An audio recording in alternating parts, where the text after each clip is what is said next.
Magandang araw mga kaibigan. Bigyan natin ng reaction opinion itong video posted by 105.9 True FM. Sa interview ni DJ Chacha kay Mr. Sunny Africa, ang Executive Director ng Ibon Foundation. Lantarang binanggit na ang pinaka-worst na presidente in terms sa pagbagsak ng gross domestic product o ang ekonomiya ay ang Pangulong Marcos Jr. mismo. Okay, pakinggan natin ang kanyang paliwanag. Meron po kayong binabanggit dito sa post nyo, sinasabi nyo, ang Pangulong Marcos Jr. ang posibleng mag-iwan ng pinakamalaking drop sa GDP growth. Para lang po sa mga nakikinig at nanonood sa atin, mabilis sa paliwanag lang ano yung GDP para po maintindihan nila at kung bakit si Pangulong Marcos Jr. compared sa mga naunang presidente ang posibleng mag-iwan nga nitong pinakamalaking drop sa GDP growth natin mula po na magsimula siya sa kanyang termino. Okay. Yung karaniwang ginagamit ng gobyerno para sukatin ang paglago ng ekonomiya ay yung tinatawag na GDP. Sinusukat nito yung halaga ng lahat ng produkto at serbisyo na bibili sa isang taon. Sa ganong klaseng pagsusuma, hindi kami sang-ayon na pag-unlad dyan, pero sa ganong klaseng pagsusuma, si Pangulong Aquino, si Pinoy, pumasok siya 7.3%, bumaba ng about 1 percentage point to 6.3 nung nagtapos siya. Si Pangulong Duterte, kahit na tumama yung pandemya, pumasok siya, may 7.1% growth siya, umalis siya, 5.3%.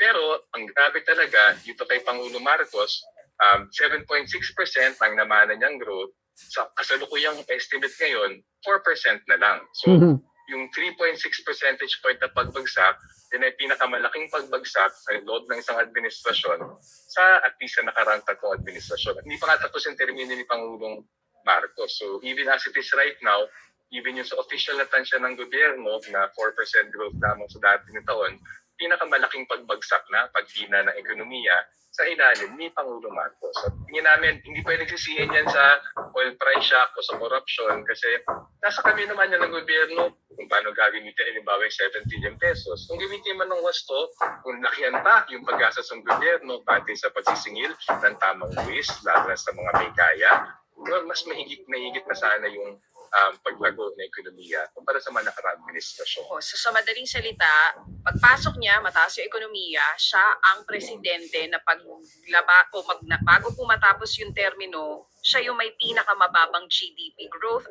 Sabi niyo hindi pwede isisi sa oil shock. So ano pong factors ito? Saan natin po pwedeng isisi ito?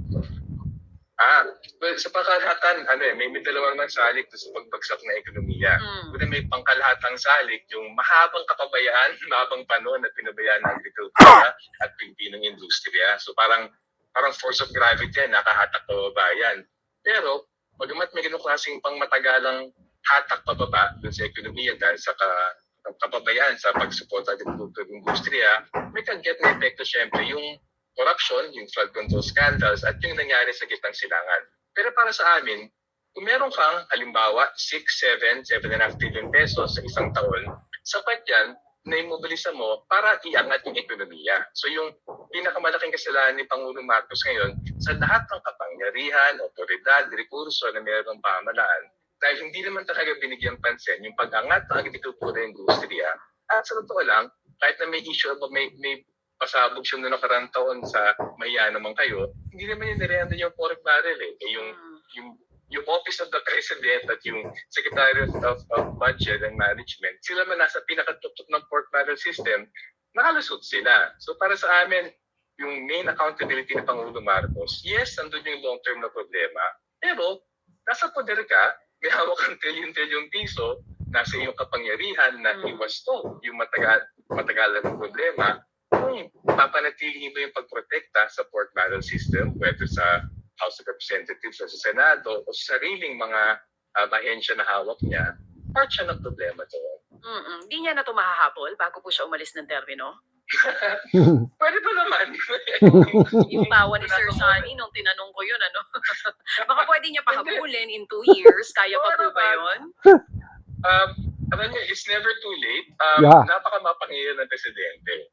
In the same way na kaya niya immobilize yung kanyang recurso para karangin ang impeachment complaint sa House of Representatives. In the same way na sigurado, pinapagalaw niya ang kanyang mga galamay dito sa darating na impeachment trial.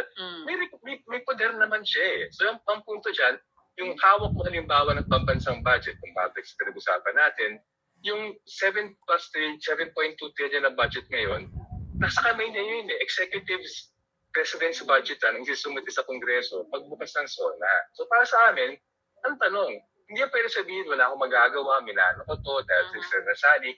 Meron ka ng 7.2 trillion pesos yan, paano mo gagamitin yan? At sigurado kami, nandiyan pa rin ng pork barrel, lalo na yung pagbagsak ng kanyang mga performance ratings, diba, record low na para sa kanya.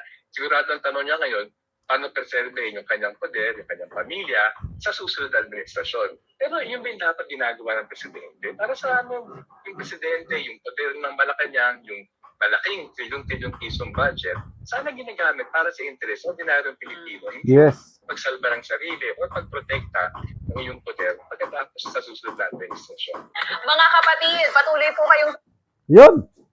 Napakalinaw, no? Yung sa kasaysayan ng bansa, siya lang, ang Pangulong Marcos Jr. ang may pinakamalaking pagbagsak ng GDP growth. Minana niyang GDP is 7.6.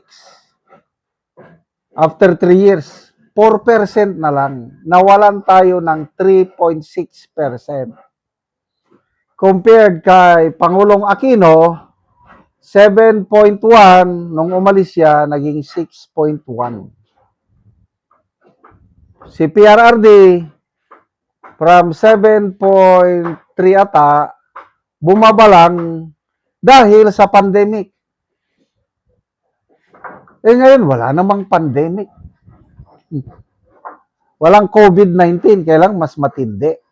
Dahil ang meron ngayon is corruption virus, selective justice, at iba pa.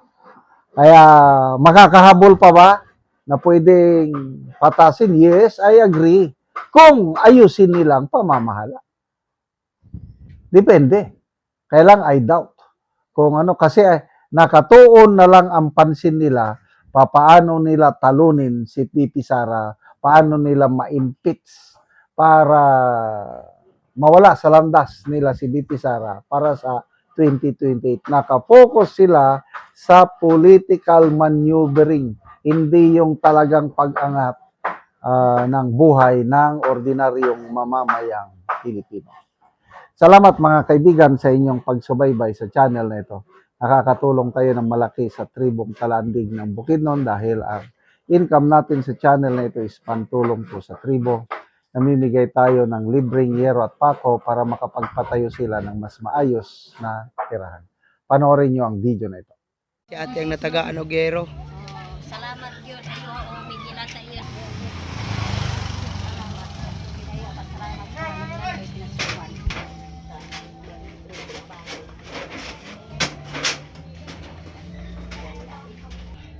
O karon mo na ni ang atop sa natagaan na mo og yero sa iyang sin. Sugi pang sumpay lang. Sumpay-sumpay, hulot tayo.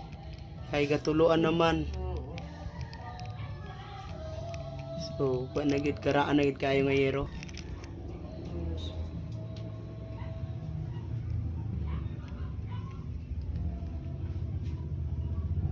O karon ate, pila na ni katuig ang imong balay nga inaani na ang itsura, gipansumpay lang ang yero.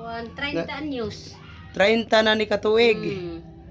Oo, so nga naman ate sa kadegayon na sa inyong atok nga buslot na gid kaayo wala mo nakapalit og sin. Wa man gyud, igo-igo rang kita ni sa akong bana, igo-igo ra gyud sa pangonsumo, mga Mm. utang. So kuan gyud kaayo. So pila na dahi ti imong edad? 52. 52 ka na. Mm. So naapa kay bana. Na si Oo. Edison Pantaw kan. Oo, ang Iya man halag. pila ka bukang imong anak te? 7 pero nawala isa. So naa ka estudyante pa karon. Wala na. Wala na ka estudyante. So tanan na nakapamilya imong anak. Oo. Ang kamangura na, kaminyo na. So kamura karon din ni sa inyong balay. Wa mi kabuok 5. Pero tuwa sa Cotabato nagadto dito akong bata sa Cotabato. Oo. So karon te makapuli na gyud mo atop. Makapuli na gyud. Salamat gyud ako kay nga akong pasalamat nga tagaan kong pinaskuhan. Kay akong pasalamat karon nga Pasko kay gitagaan ko og sin nga makaatop na gyud ko. Di na gyud magtulo. Sa Ginoo og nagahatag pud ani nga vlogger si General. Salamat kayo.